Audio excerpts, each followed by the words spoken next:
everyone, and welcome to Let's Talk. Let's Talk is brought to you, sponsored and powered by RCCG, the New House, and it's a platform where we get to talk, where you get to ask all of those burning questions. So picture this. In life's journey, everyone has questions on what to do, questions regarding finance, relationship, life in general. And typically, some people may be scared or afraid to ask those questions, probably because they feel like, oh, this question is too small. But it's actually a burning question for them. Some may feel like they do not have a safe space where they can ask these questions without feeling judged. While others may not have the right persons to ask these questions to and be able to rely on the answers that they would get. That is why we have Let's Talk. Let's Talk is where you get to ask real-life questions and have it answered by real-life people. My name is Ufoma Adeyinka Jones, and I will be our host for today. Our guest is already here, and I'm sure we are waiting to meet him. He's none other than PGT. Now, if you're a member of RCCG, the New House, or you follow us on any of our social media platforms, you would know PGT. He's the lead pastor of RCCG, the New House. However, he is so much more. He's a father. No, he's a husband. Number one, he's a husband. He's a father. He's a mentor. He's a serial businessman and a coach to a lot of persons. At RCCG, the New House is our guy. Hi, PGT. Good evening. Thank you very much. Thank you for having me for the second. Of course, it's our pleasure. PGT comes with so much experience, wealth of wisdom, and he's not just going to be talking to us today, answering all of our questions based on his experience, but he's going to be balancing it with the Word of God, right? So if you're looking to have those honest conversations, those hard truths told to you, I'm sure you've sent your questions already, and we'll try to take them all of your questions as much as we can within this time frame. Welcome once again, PGT. Thank you. Can we talk? I'll try my best. Oh, I feel this is hot. It's hot. No. You're not on the spot. You're not on the spot. So I guess we'll get right into it. So let's talk, right? All right. So we have certain questions here already, and we're going to start with this. This person says, here at Let's Talk, you can come under an alias, your real name, a fake name, whatever. It's just, our goal here is just to ensure that you get the answers to your questions. So we do not really care about your identity, right? We just want to answer your questions. And this person is Mimi and is asking, why am I not lucky with my relationship? Now, I'm trying to understand this person's perspective, and I think there are some people that feel like whatever relationship they get to, with the intent of getting married, it just never gets there. Why there are some persons that feel like everybody around them tell them they're such a wonderful person, but they never really get into a relationship. Nobody really takes them seriously or catches their fancy for them to be lucky to be in a relationship. So I don't know if you can answer the question based on these two perspectives, sir. Okay, I think the first thing is the point of luck. I don't think relationship comes by luck. And I don't think it's about being lucky or not lucky. Relationship is something that you prepare for. And the key in relationship is not just for you, it's for the person. You must get to a place whereby you know and you discover that you are a blessing. So when you're coming to a relationship, you're not coming because you need someone. You have something to offer and to give. Okay. That's why if I want to switch to biblical illustration, it's one that when God created Adam, God engaged him first, gave him work to do. So it was already, I told him, clear all this grass, make this place clean. So he was already on his mission. It was whilst he was on his mission that God spoke to him that you need help. So the help was not to fulfill his mission because he was already going somewhere. And when God said, I'm giving you someone, he said, I'm giving you a helpmate, which means the person coming is coming to add to what you're doing and to help you. So you must get to a place where you know that I'm a blessing. If you're talking from the perspective of a guy or a lady, I don't want us to make it a gender something. So a guy can feel unlucky also. A guy can feel like maybe I'm not getting the best person. Same thing, a lady too can feel I'm not getting the best person. But the moment you're entering a relationship and you know I have something to offer, I have something I'm giving, then you're not just going to grab, you're going to give. And at that point in time, if you're giving, no one will lose an asset. Make yourself an asset. Something just comes to mind some years back, quite a while ago. I think I was traveling. I was coming to Lagos from Ondo State, and it was early in the morning. It now fell on an Holy Ghost service day, very long time ago. So there was traffic, and I was passing through the Holy Ghost. I wasn't redeemed then. So I was driving past the Holy Ghost. I just saw a particular lady. She was just tired. I guess she was in camp. She had finished, and there was traffic that time. It was a very bad time. Yeah. So I stopped and I picked her. I said, "Where are you going?" She said she was going down the same express road. So she entered. I asked her, "How was the Holy Ghost service?" She told me, but she was always looking so down. I said, "What's wrong with you?" Then she came up with relationship. That she knows she'd been praying, been going to the place, and and that when will it happen for her and all that, So I asked her, "What do you want in a man?" So she told me all the things she wants and said all those things. And I said to her, the moment you can be an asset, they'll come looking for you. Be an asset. No one will leave you. Be an asset. No one will leave you. So I hear you say self-awareness. You have to understand and see yourself as a blessing. And if you've recognized that probably you haven't worked on yourself, then you have to start improving yourself so that everyone around you will see you as someone who's valuable, as an asset. Yeah. Come out of self-pity. Okay. Come out from being a victim. Okay. You're not a victim. You're not forcing yourself on someone. You're a blessing. True. And it tells. Okay. One thing about a relationship is that a guy, let me speak from a guy's perspective, a guy wants a lady that makes him feel some weight. Okay. You understand what I'm saying? Feel some weight. So which means that he must see you as someone that is adding to him and someone that is bringing some level of confidence to him. Okay. Now, for him to feel that, you are the one that will give it to him. You are the one that will make him feel that way. He is, and that comes from your own perspective and view of yourself. True. So if he meets you and you the way you speak to yourself, the way you look at yourself, the way you treat yourself, he can see some level of self-value. He feeds from that from you. Okay. And he says, my babe, mm-hmm. Whatever it is, it could be the way you talk, it could be your ideas, it could be your vision, it could be how you dress, it could be anything. It's not just one way. Whatever it is that is to you is your strength. Push it out. Okay. Play to your strength. And you're not a victim, right? So PGT has spoken about self-awareness. Understand and recognize that you are a blessing, right? And begin to work on yourself, to improve on yourself, and then project your strengths, right? Thank you so much, PGT, for that. So on that, we have another question here from someone who says his name is Leke. Leke is not lazy. Leke is not.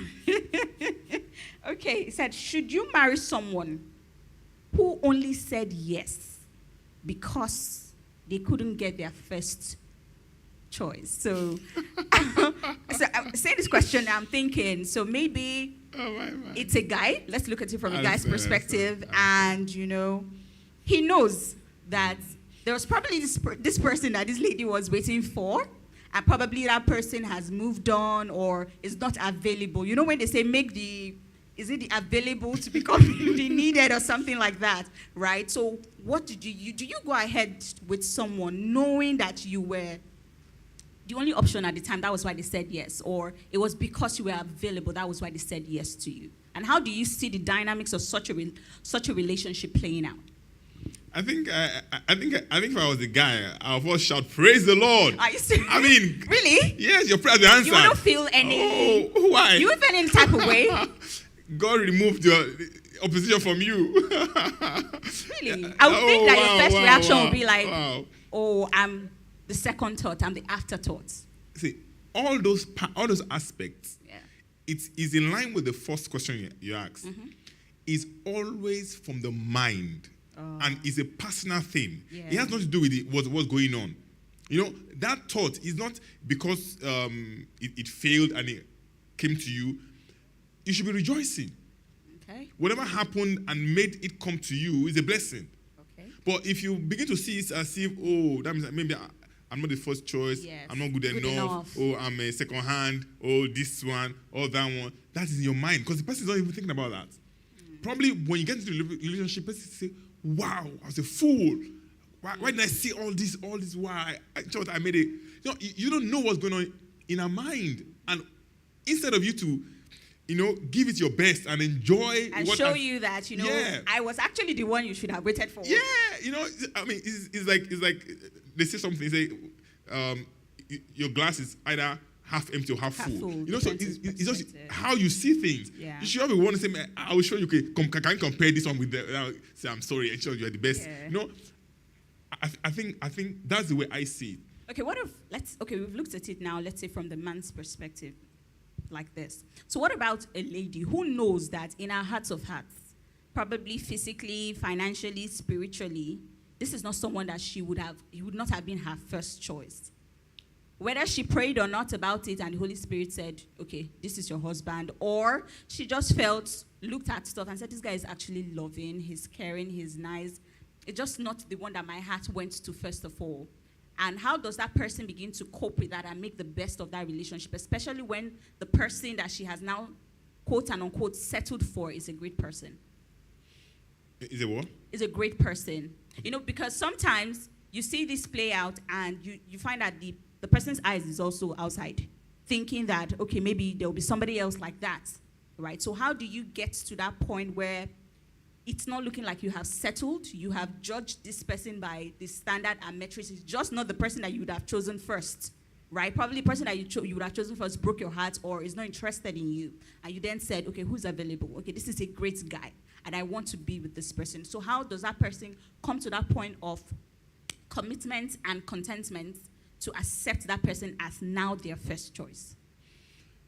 For me, relationship is dynamic, and no one ever knows the best. You only think that you know the best. You see, it's until you are in it and you've been in the journey, then you now be able to look back and say, wow, what a blessing I've found myself. That's why sometimes when you weep over a heartbreak, a disappointment, and all that, mostly is because you don't have the full picture.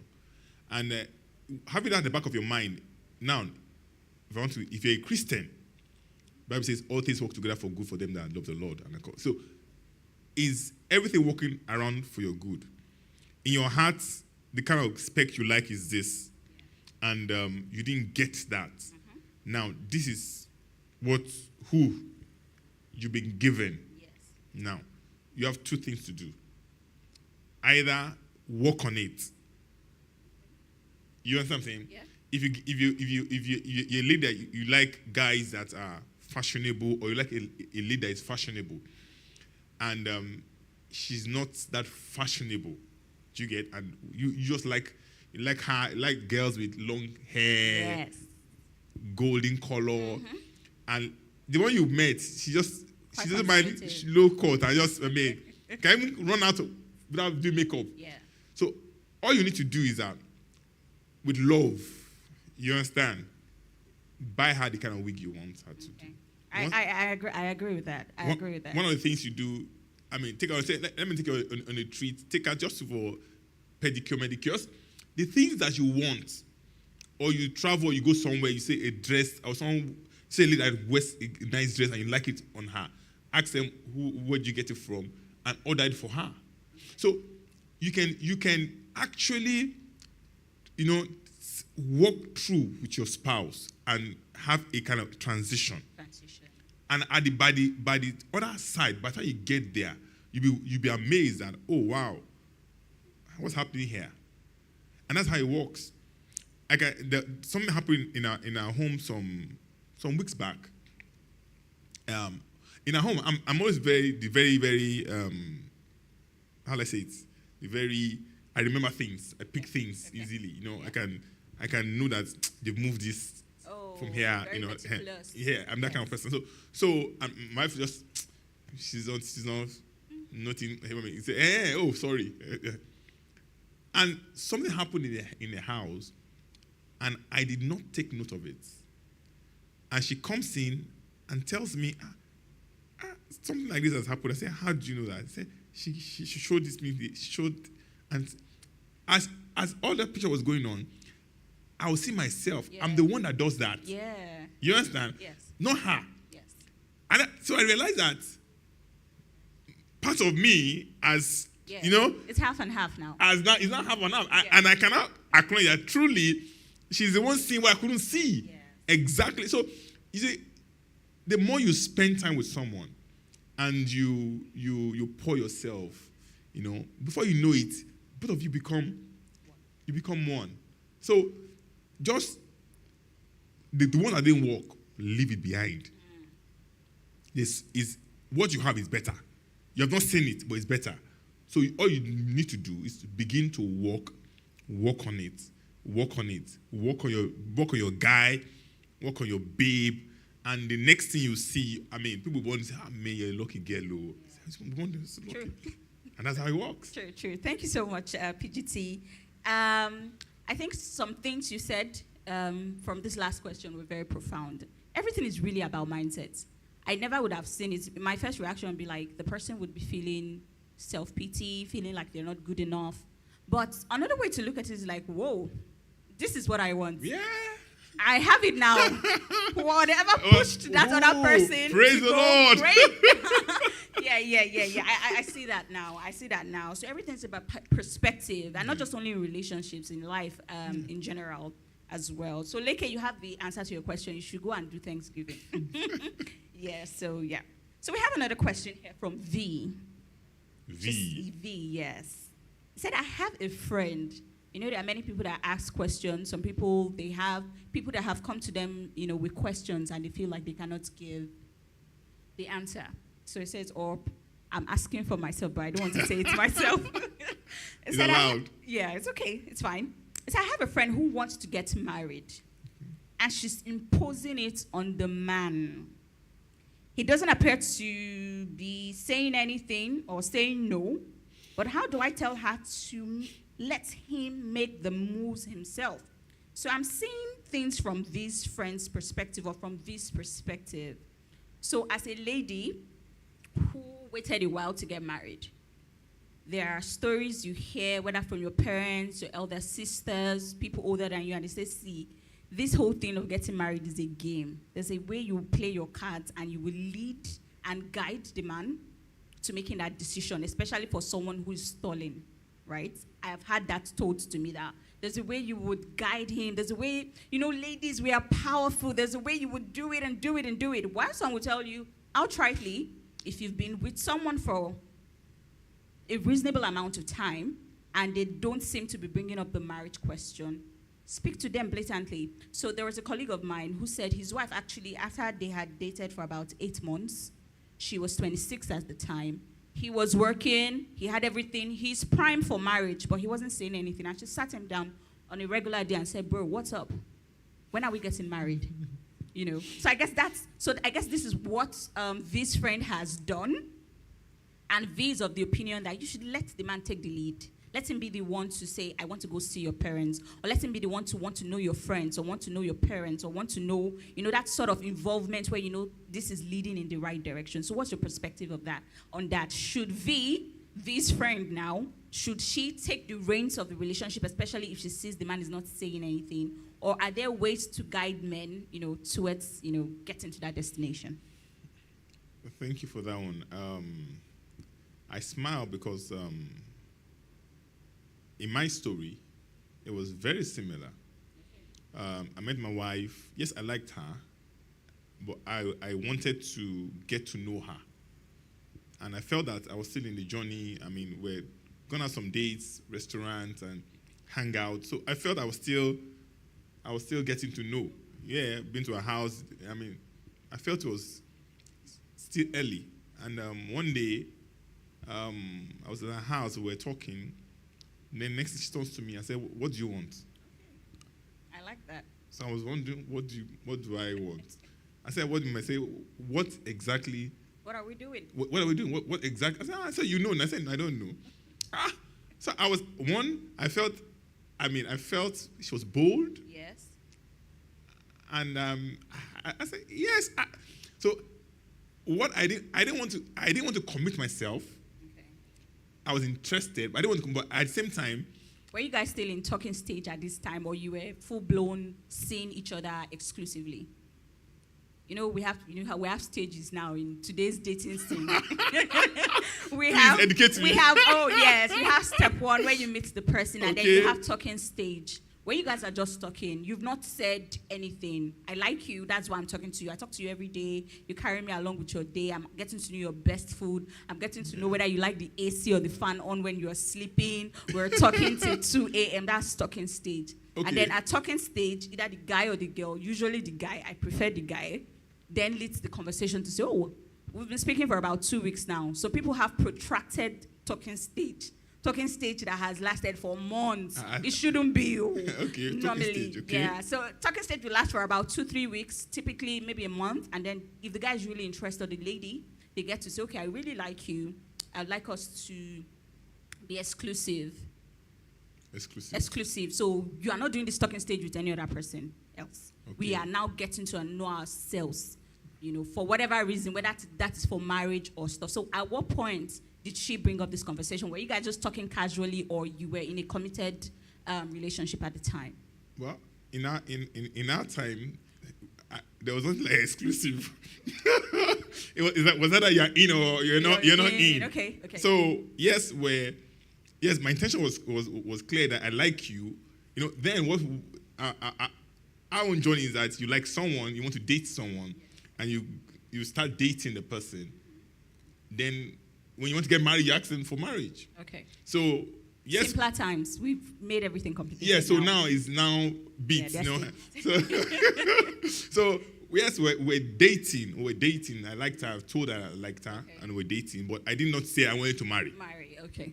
That was, you know. So I think linking to the question, yes. They're dating. Yes. But he has not said marriage. He hasn't said. So I was conscious. I didn't want to say marriage because then it's quoted that you broke my heart. Okay. You promised me marriage, so yeah. No, we're dating. So I wanted to be on that safe passage. But when she said, "Yes, what exactly? Where are we kind of going?" So I had to, then I had to rearrange myself, and I think that question. Thought process. Yes, because I could have just been on that journey for a longer time. True, I agree. If you're dating someone, and so why should I just jump to the main thing? If you know the main thing comes a lot of reasons, maybe financial, maybe preparedness mentally. Yes, mentally. Yes, so many things that you are waiting for something to snap. I think that call can be what to snap you up and say, "Do you want this lady or not?" Because if she's asking this question, if you're not committing, that means that she's open.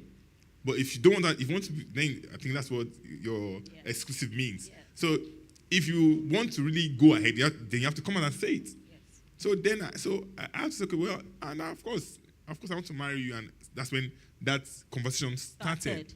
So, okay. But I was really intrigued.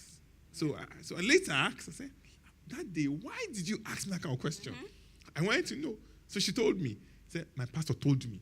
Oh. I see. So don't let any guy just joining you or waste your time. Oh. If a guy is whisking to you, So it's not out of place. no. It's not out of place. So if you've judged your relationship to be Yeah. at a particular stage, Yeah. and either party is you not want to saying know. anything, you should You see, know. I think this is communication. Okay. In your mind is saying, what am I doing? What are we doing? Speak to me. But he's not hearing. Yes. To him, everything's fine. Everything is fine, Oh, we'll yes. see tomorrow. His mind is not even thinking He's about not- it. yes, true, He's I not, he's agree. not even thinking that you need reassurance. Left to him, you know now. You know. You know now. Meanwhile, So you need the words to be spoken. I need that sort of commitment. So if that's what's running in your mind and you are in that space, you need to let him know. Okay. You need to let him know. So you don't think it is? I know you said when PWT did it, you thought of it as that was bold and it was cool. I felt courageous. But some people will feel like that's very forward, especially if maybe the man, because we expect traditionally the man should be the one leading this question to say this. But for me as a lady to then come to now guide you to that point to say, when are you going to see my parents, for instance? So I may not come at you to say, when are we going to get married? I'll just be like, oh, we're having a dinner in my house. I'd like you to come see my parents. You already know what I'm, edging to it. In relationship, there's some factors are coming. Your personal person. Never hide your personality. Don't hide who you are. Now, there's some people, even though they want to get into it, in their nature, it's not there. Naturally. So you don't force someone to act out of nature. Now, what she did for me by asking that question, snap something. She's bold. You understand? She's bold. She's confident. Yes. And that's the kind of person I want. Okay. I don't want someone that isn't, that's not my person. I wanted someone that knows who she is and can speak. True. So, for her acting that way, I knew that, yes, this is a kind of person that I want. Because I'm someone that if you are calm, I can take you on a ride. True.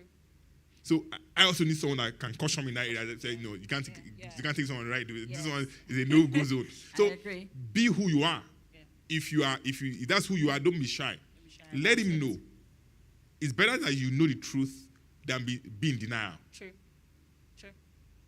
I agree. Fantastic response, PGT, and I resonate with everything that you have said, maybe because that was my own personal experience. I would not say I asked, but when I was dating my husband at the time, he had asked, he wanted things to be serious. I was not ready at the time mentally.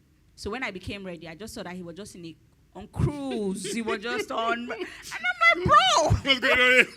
what's going on? Can we? And one day I just sat him down, matter of factly, and I was like, so where are we going?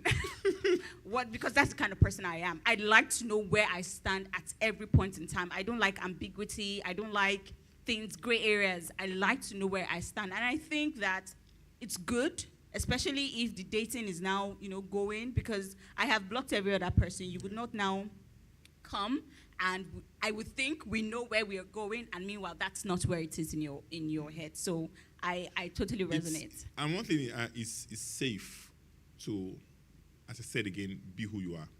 For example, if I'm a guy that doesn't like a lady that is Assertive and femme, and she's that kind of person, but she did not act it. Yeah. You understand? It will cause a problem when she becomes. Yes, she's calm, and that's the kind of person I want. Then that's what causes frictions when people get into marriage. True.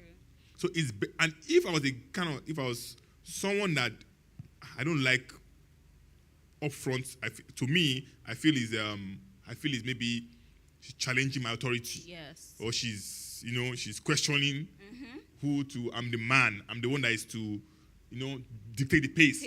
Now, yes. and she is an affirmative person. when she failed to do that. If she failed to do that, I would think she's the kind of person I want. Yes, meanwhile she isn't. Well, she's not. Yes. Then, but later you not get into marriage, you're not acting as your true self. You say your true colors are coming. Thank you. True colors. Okay. So be true to yourself. Be true to yourself. Don't bend. If you're an assertive person, if you're not the kind of person that would ask that. Let him know. Let it be out. I think we're doing so well for the relationship questions, and I just want to keep so we're done with the relationship questions and we can go to other aspects. So child of God, that's the name of this person. So for the relationship, we're continuing at our couples. Our couples dinner on the 25th. Oh yes. Of this month on Saturday. Okay. So look forward to it. Yeah. So. Okay. Book the date. Book the dates. Yes. Couples dinner 25th. Yes. We'll continue conversation. Yeah. The truths are nothing but the truth. Yes. Okay. So this person says her name is Child of God. Okay. We are all children of God. Says my fiance and I got married. So her husband and her got married. Only traditional. Is the traditional wedding alone grounds for having sex? And I'll just, by extension, put this to, let's say, couples that have had their court's wedding registry done. If we've done that, you've met my parents, you've done the traditional rites, paid the bride price and all those things. But due to whatever reasons, the white wedding, the church wedding is a few months away. If we have sex, are we okay? Is it a sin at that particular point in time? Okay. It's like this. There are different type of weddings. Like if you go to the court, they will ask you, what type of wedding do you want to do? Do you want to do a court wedding or do you want to do a church wedding? If you say you want to do a church wedding, you still do fill form and do all that. You still do some stages, but they'll reserve the signing for the church. Okay. That means, yes, you've done, so for that one you do your engagement, do everything, but you do final signing in the church. Then there's the one that you can marry in court. So you sign it in court, then you do what they call a blessing in church. Oh. It can be a service, but you've already gotten married in the court. Okay. So you just come to church, because you just want to do ceremony. Your certificate will read the date of the court, not the church. Okay. Then, but for the church one, you've gone to court, you won't sign in the end document. Your certificate will be signed in church. Oh, okay. So now, you are the one that knows the one you're doing. You understand? If it's a court one you're doing, you sign legally. You're married already. Because you say the vows. I leave this and I'm joined to you. You say the vows there. And you say kiss the bride. So if you from there, you can go to your house and do you understand? Okay. If it's a court, if it's a church one, you wait till you do it in church. Now, if you're a traditional person, which means that you're neither going to go to church, nor are you going to court. But you're going to get married, and your marriage is your traditional marriage between parents. Do you understand? There's not going to be any other. So that is your wedding, which is they call it the customary one, which is recognized also. So it depends on what stage is yours. For me, we went to court like a month before. We had traditional, then we had week after. So it wasn't done all at once. We now had the wedding. You understand? But we knew that the wedding was the main. So until we did the wedding, in our mind, we're married. When we went to the court, she went out to her house, I went to my own. She didn't follow me home. When we did the engagement, did all the carry yam, did everything, we wore the same thing together, did all the things. From that venue, she went home. I went home. So it depends on which one you are doing. So now trying to put legitimacy on a type of marriage. It's in your mind, which means that you are the one that knows the truth. You know your journey. You know if let me put it this way. Whenever you can have sex with your spouse and not be ashamed, that's the time. Okay. Which means that if you have sex before your wedding day and you don't want people to know, you sinned. Okay. I think that's very good to qualify it. Yes. When you can have sex without feeling ashamed, without hiding it, yes. Right? Okay. I think that's pretty clear. Because people would say the traditional marriage rights, right, the customary one, is what's native to us as Nigerians. Yes. That the church wedding was a borrowed culture.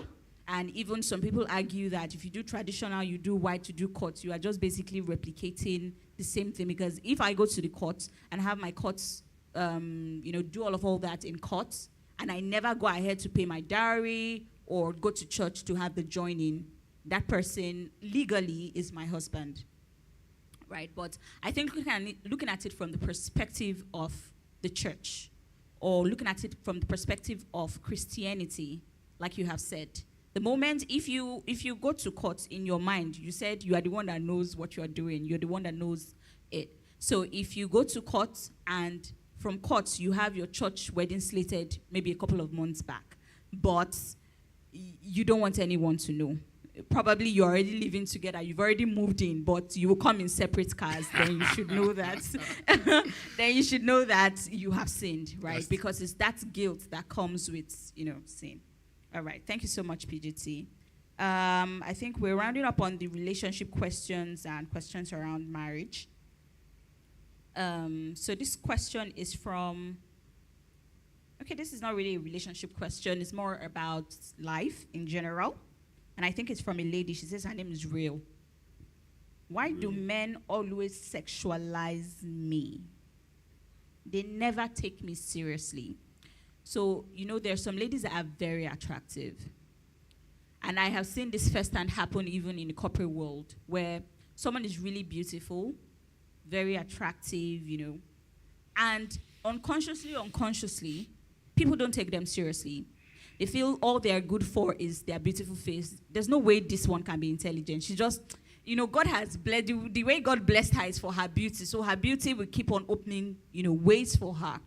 However, this person wants more responsibility. This person wants to speak and others will listen. But people, especially men, cannot just get past the fact that this person is very attractive.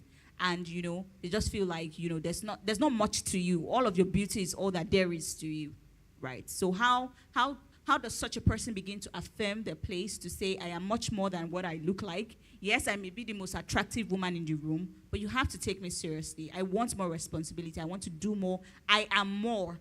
Look past my beauty to give me more. But I see that typically there's a bias. I think for the whites, they say blondies. Blondies, people that are blonde, that they are dummies, right? That's something that's out there. To say, oh, you never take a blondie because they just look so pretty and, stainless and fragile, right? So how can I make people see past my physical beauty, no matter how alluring that is, to give me more responsibility and take me more seriously? The first thing I'll say is that when you say someone is attractive, what does that really, really mean? Being attractive has to do with sexual appearance. When you say, let me just fast track. You mentioned blondes. They say blondes are, they're dull. How many blondes are truly blonde? Very, very few. Most of the people that they say are blonde, their hair are dyed. So which means that they make extra effort in the aspect of their beauty. And when you see them, say they look so well, you understand? Together, they're fragile. All those that fragile. No. So all of that fragile appearance is invested on. Yes.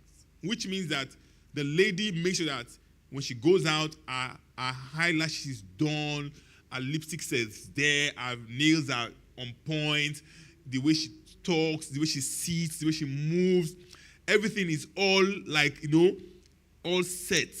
It means that she has spent time in building that aspect of herself. Generally, any lady you say, oh, this girl is so attractive, so beautiful, so she's just so spotless, she has invested in that area. Now, whatever you invest on is what will shine the more. I agree. So, if she invests in intellectuals, invests in knowledge, invests in information, invests in the things she's desiring, so-called desiring, she invests there. That's what will pop out. And at that point when it's intellectual discussions, they won't see the beauty.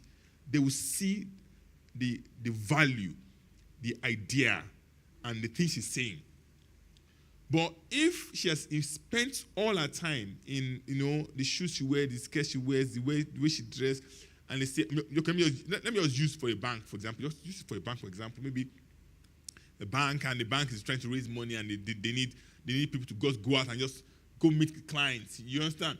So if it's the lady, this one, for to stand up, this one, she can't do anything. Please, just sit down here. We know you can't go. You can't. You don't have it. Mm-hmm. Why? Because that's what she has invested in. Okay. So I'll say to such a person, they will take you seriously when you begin to offer that area of yourself. What if people cannot just get, so there are some ladies that are very, for lack of a better word, very sexy, irrespective of what they do or they don't do.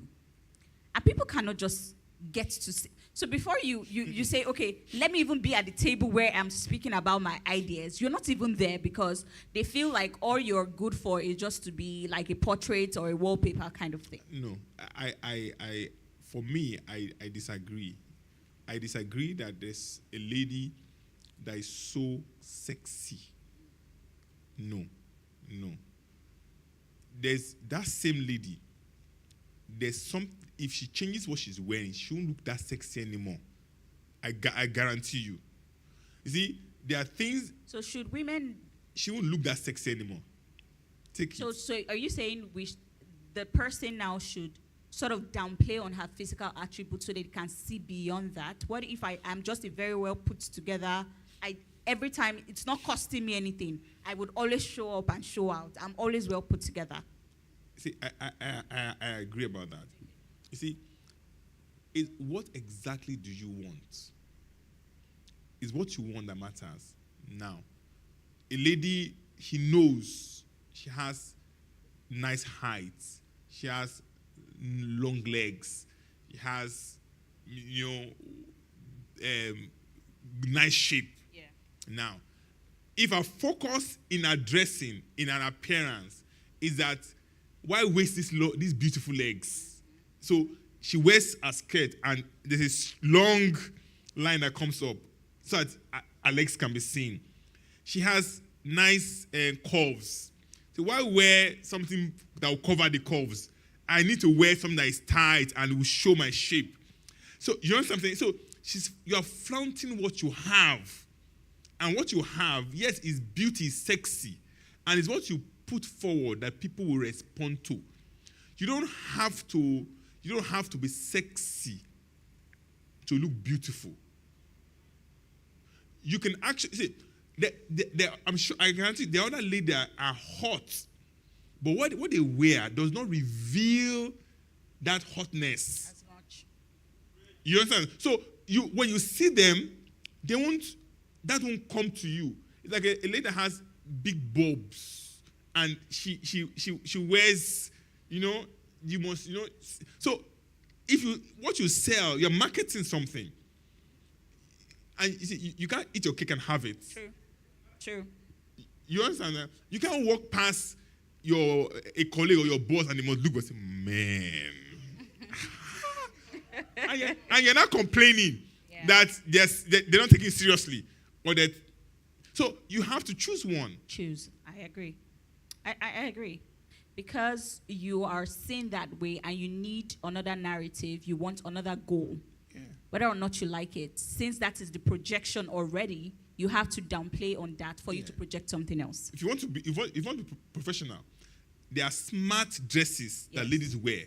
That made the comment, is she a bank MD or is she a CEO? You know, she just comes in and she just looks, this one is a, smart business. Yeah, this one for business. Smart, beautiful, everything, nice. But you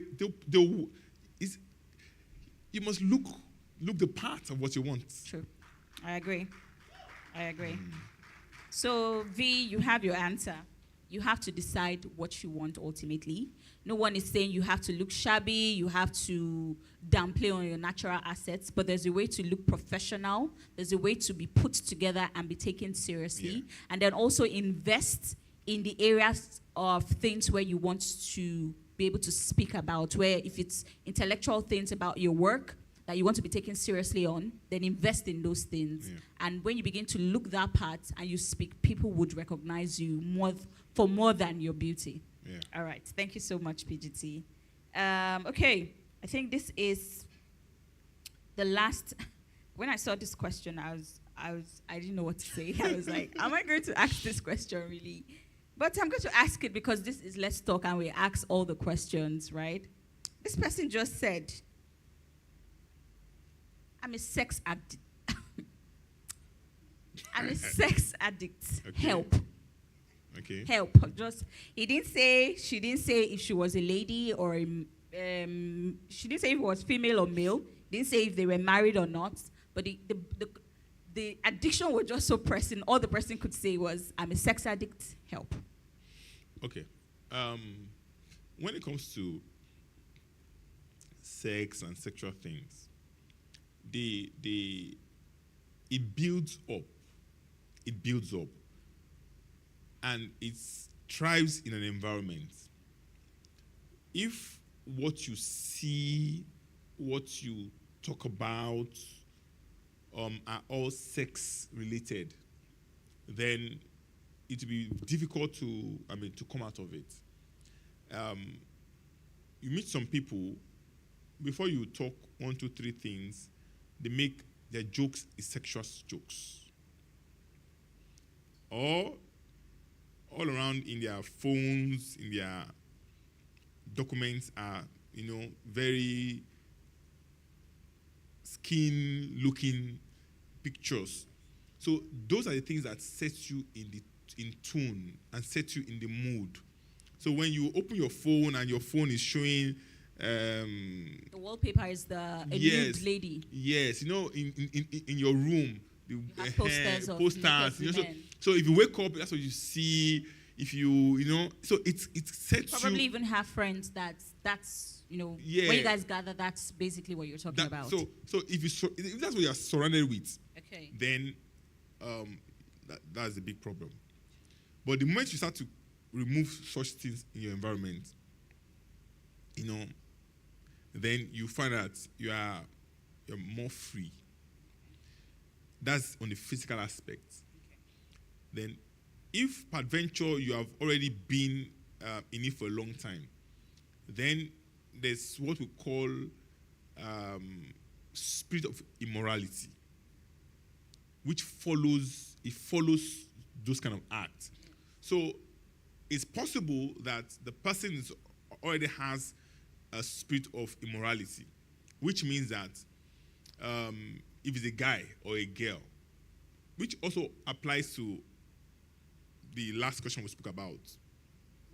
Also applies to the last question we spoke about, which means if you have a contact with such spirits, if you're a lady, a guy meets you, just small conversation, his mind just think of sex. Yes. And he can't export, that's what drops in his mind. Or a guy, you meet a lady, and just sees you sexy, and sex just drops in the environment. So it means that the person is carrying a spirit of immorality. That spirit is what accelerates that environment. So the guy might feel, I'm a very fast guy. No, there's a spirit of immorality working in his life. He might just wants to. There's a spirit of immorality. So in such a case, you need prayers. I think I've met. There's a lady that came to me and said she has a problem. So what's the problem? She says, it's only married men that wants to date her. I said, only married men. He said, and she meets a lot of people, but they want to die on her matter, married men. Yes, if the guy, no matter how, if the guy is not married, the guy is not interested in her. But if the guy is married, he's interested in her. Now she's not discovered that the one she too is not interested in are same married. So even she meets a guy, the guy is not married, good looking, has a nice car, she's just not interested. But if she meets a guy, even without knowing that he's married, that's the one she'd be interested. Do you understand? Among them, if she meets 3 guys and 2 are married, 1 is single, and she just mixes them, is the one that is single, she won't just like the guy. But the one that is married, so I asked her experience, I said, is a spirit. So such things, that is spiritual, which requires prayers, God to deliver you from that. So first of all, declutter your mind, declutter everything, music, pictures, friends, everything that encourages that sort of sexual environment around you, and then subject yourselves to prayer and ask the Holy Spirit to deliver you. All right, thank you. So I hope he has gotten the help that he needs. Yes, so there's another. Believe so. Yes, there's another question here. The last would be taken for the relationship marriage category. She says, Agatha, not my real name, so don't look at any Agatha you know. Agatha, you're safe. Agatha, you're safe. This is a safe space. Is there anything like generational covenants? No man or woman, uncles, aunties, and cousins has ever been married in my family. It's been a case of having children outside of wedlock or no marriage at all. Someone told me to have deliverance done, but I don't believe in these things. I'm 29 years and now my fiance is insisting that I get pregnant before we get married. That I would get married as soon as I confirm that I am pregnant. I know it is not biblical and just seems like what my friends have been telling me might be true. If they do exist, how do I break free from it? Okay, covenants are true and covenants are real. And if there's a covenant in a family, it will be seen by patterns happening to uncles, aunties, brothers, and all that. And covenants, when we say covenant, the real interpretation is that there is a spirit, just like I said earlier about a moral spirit. There's a spirit assigned for that purpose. So it's not that maybe it just happens. There is a spirit that makes sure that even if they want to get married, he distorts them getting married.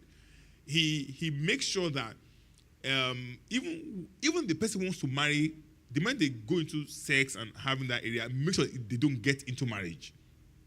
So there is a spirit. So, and that's why, even though she is aware, believing or not, suddenly her spouse is now saying, let's get pregnant first. Before. So even the spouse does not know why. But there's a spirit that just suddenly brings that up. So when you understand that there's a spirit, a personality assigned to that, to enforce that, to enforce that, then you need a spiritual backing, a spiritual force to break such agreement on your own life and be free. So you, first of all, know that what you're going through is real. It's no joke. And if you want your own case to be different from others, then you need to make deliberate steps.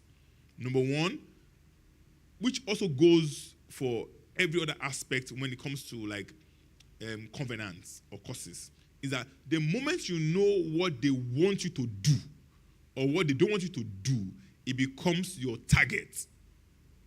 They want me to have a child without getting married. I will not go into any sexual relationship before marriage. Make it an agreement. Okay. And you stand by it. The moment you do that, it's called rebelling against the Spirit.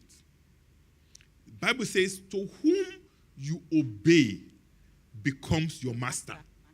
So, which means that if the Spirit is to make sure you go into sex before marriage, and you say no, it means that Spirit is not your master. Yes. He will come again, have sex before marriage, say no.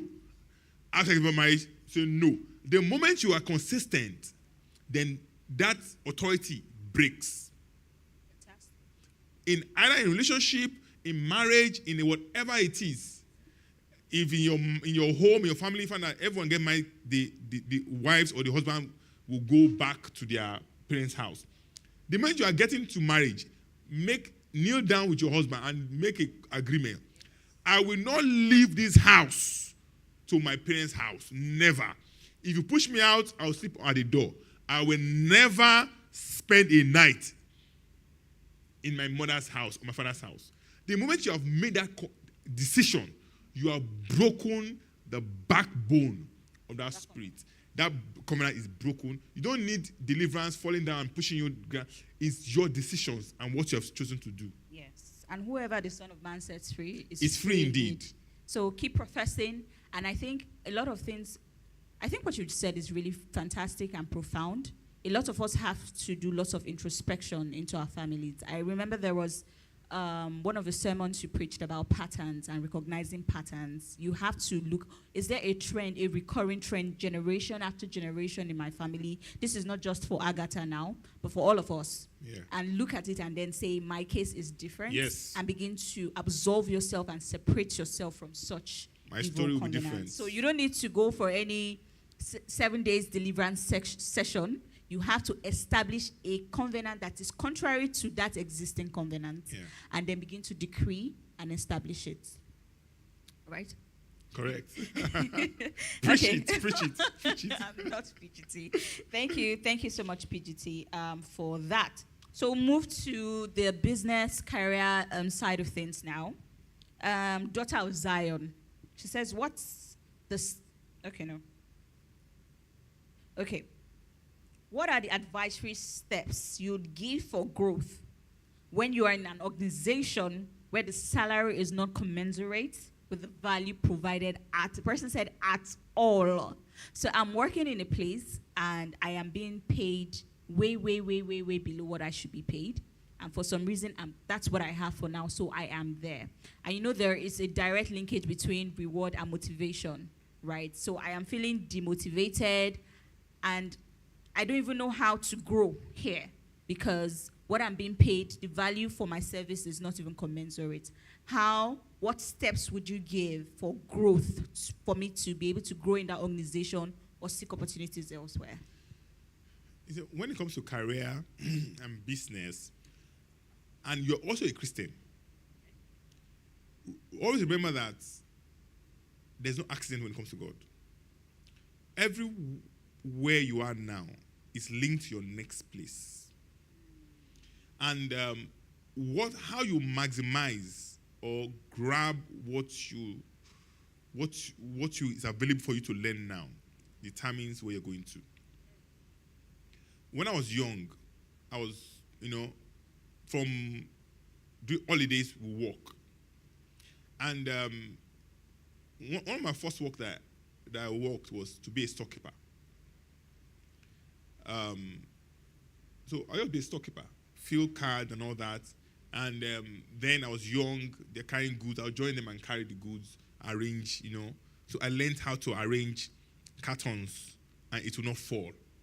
So I understood what it meant by bin cards. So I understood what it meant by taking stock, counting, and recording it. I learned that. Was that going to be my work? No. But I mean, that was what was in front of me at that point in time. So that went away. So I was working somewhere again, and somehow they had problem with their sales team. The sales team refused. Okay, the company requested for the names and addresses or details of their custom clients. So they refused. Said, "It's my client, not your client." So they refused, and the company just sacked all of them. So they had a group agreement. All of them agreed, don't give them that information. So the company sacked everyone. So it meant that they sacked everyone, and they brought in a salesman from out of state, and he doesn't know anywhere in Lagos, and they employed new people. So because he was a salesman, he doesn't know Lagos. All they just needed someone to be a driver, and I could drive. So, and I offered that I would drive, just call the place. So I was the driver, the professional salesman, and the people he was training. They're going to Mushi. I know where Mushi is. I'll take them, drive them there. I'll come down with them.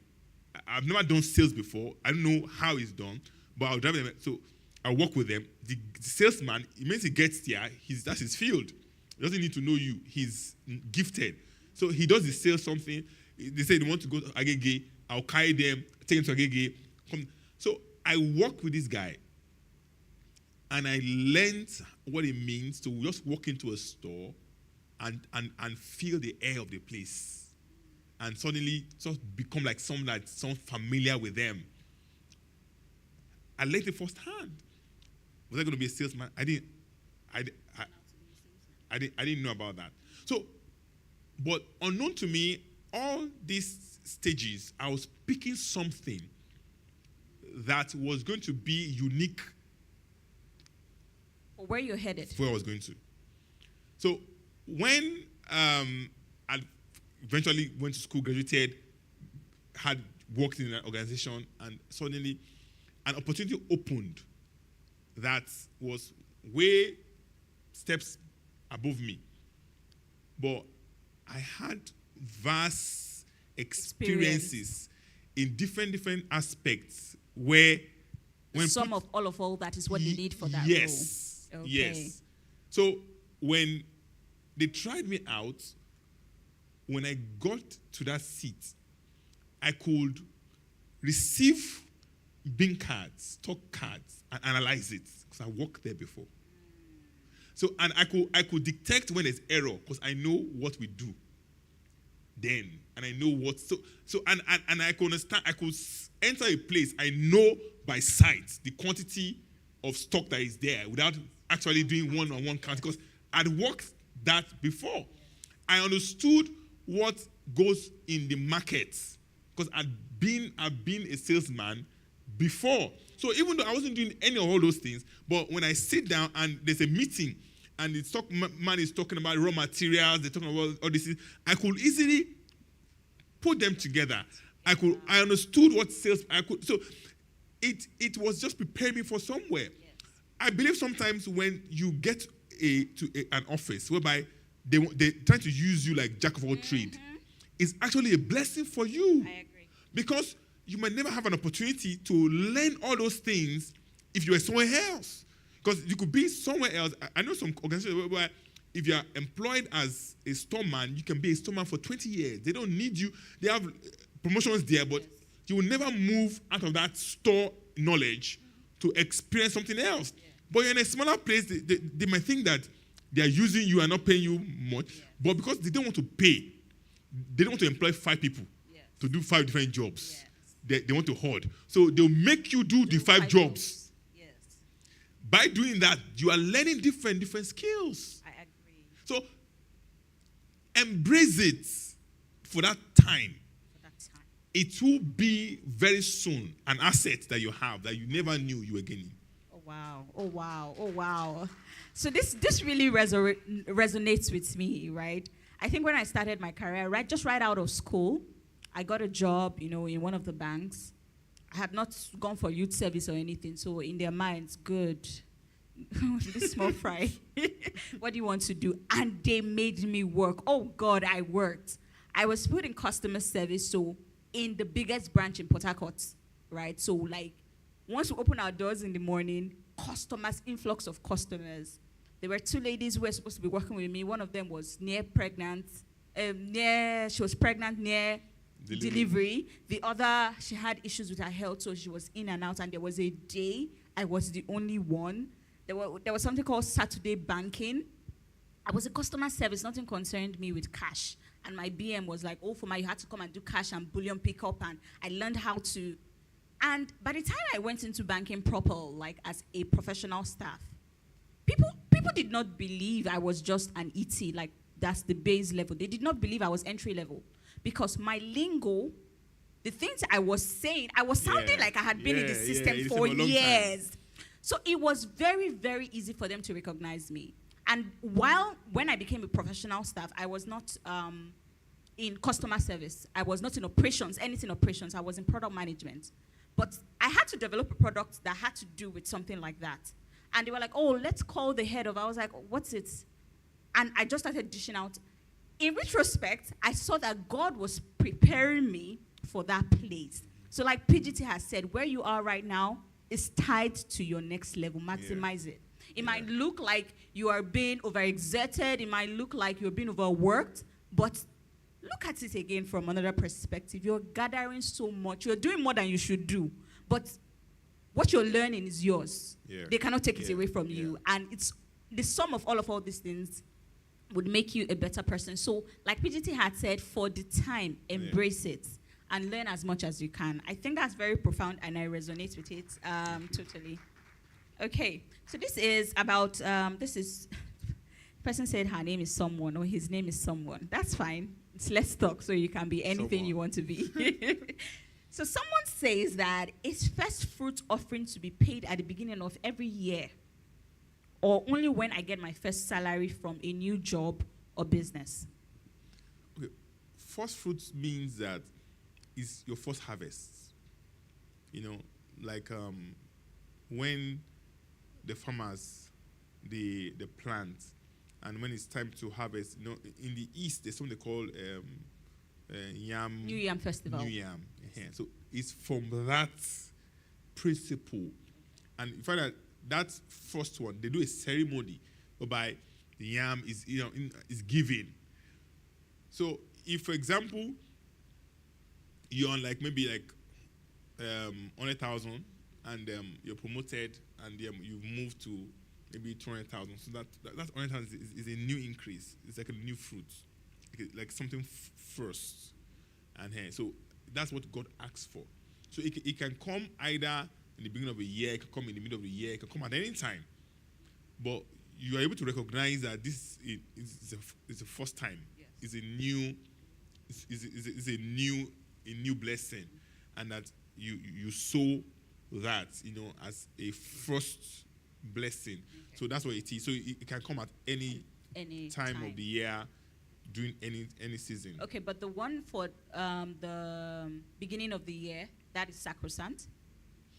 The reason why. So I have not been promoted or I have not gotten there's no growth or increase. It's just the beginning of the year, and this is my first salary for the year. For the year. So that means that maybe your income is tied to a year span. Yes. So now for this year, in that aspect, yes, this is my first income. Yes. So on that basis, this is my first income this year. So I sow it because it's my first income this year. This is my first income in this business. You understand what I'm saying? It has nothing to do with a year. I sow it. Okay, this is the first gift I'm receiving. You understand? I've never received a gift in this area before. This is the first gift I'm receiving. I sow it. So it's not like a left, right, something. So you are the one that is to recognize what is first to you. Yes, I think that's great. So it's not like regimented. It's not okay. Once you've done the beginning of the year, even if you experience other newness or other increases at the beginning of the year, as far as I have paid my first fruits for the year, at the beginning of the year, then I'm fine. So it is what is first for you. Yeah. It could be a first line of business. You've been in business before, but this is the first from this line of business. It could be you got promoted and this is my first in this level. So what is first to you? Yes. You sow that as a seed. I can give an example, like a student. A student goes for what do you call it? Internship, get a job, and the first time he or she was ever paid. Oh, You understand what I'm saying? This is my first salary. It's a first fruit. Or someone has a child, you're pregnant, you have a child, and someone comes and gives your child money. You understand? That's why you find that on during the ceremony of naming, the offering they give, they pack it together and give to the mother for the child. You understand? So that is the first financial blessing that the child is receiving.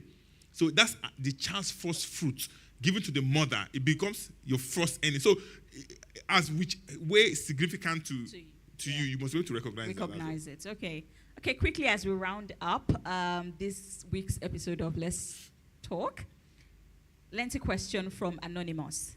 I am a student running a business. I have traveled during one of our breaks, leaving my business for my friend to help me run. Before then, my business was growing slowly, but at least I can keep track of it. I paid my tithe on a weekly basis after going to the market to restock. But when I came back from my trip, I realized that my business had gone down very badly. This is a friend I trust so much, so I know that my money is safe with her. But I believe that there must have been a miscalculation when attending to customers or something. But I know that she would not steal my money. I now have to pause my tithe. The audience are laughing. I now have to pause my tithe while I'm still putting some money into the business. I felt the need to work hard and boost my business, then resume tithing fully. So tithing is on hold because business is not really good, so that she can, plow back all of the revenue from the business back into the business. My question is, did I make the right decision, or should I resume tithing with immediate effects, even though my business is at its peak of dying? Okay. One thing I want to say is that we should not look at tithes as a burden. Tithe is a covenant, an agreement between you and God, and is also the means of establishing partnership with God, which means that we are co-owners of this business. If I have shares in your company, you pay me, become a shareholder, and which means that's why if you call for a board meeting, I'll be there. I'll leave whatever I'm doing because I have stake there. And whatever you complain about that the business is going through becomes my problem also, because we're shareholders. Same thing when it comes to when you engage God in tithing with your business. It means that He has a stake in that business. Why do you sometimes give people shares in your business? Because you believe that they have something to offer, and that if they have something at stake, they will give their best for it. Same thing. So if God is your partner and He has stake, whatever He has to do for the business to kick off, He will make it kick off. So when you kick him out of, you're no longer a shareholder. That means that, don't worry, I can't build it by myself. I can do it. I can make a way out. So that means that it's left for you. So I would advise this person that go back. If you were tithing before and it was working for you, never stop what works for you. Go back to your tithing. And sometimes in business, your own passion, your own way, the way you manage your business is different from the next person. And favor differs. True, I agree. Favor differs. So something can be in your hand and flourish. It doesn't mean that it's flourish in the hand of everyone. So it's what you carry.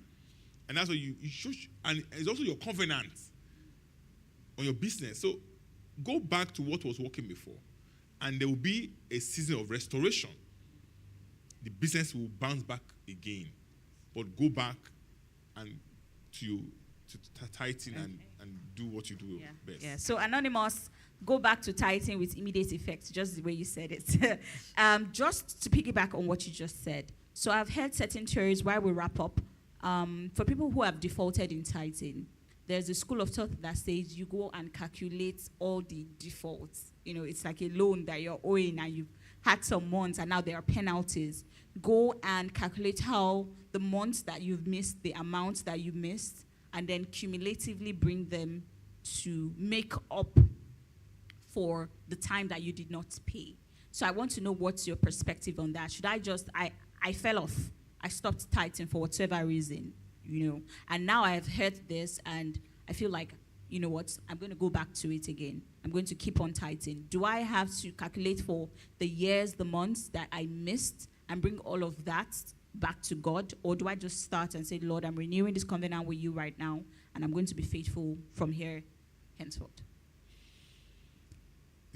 Tithing is a big topic and it's very controversial. And for me as a person, I believe that serving God is not a legalistic relationship. True. It's a father and son relationship. And it's a friendship. It's an intimate relationship.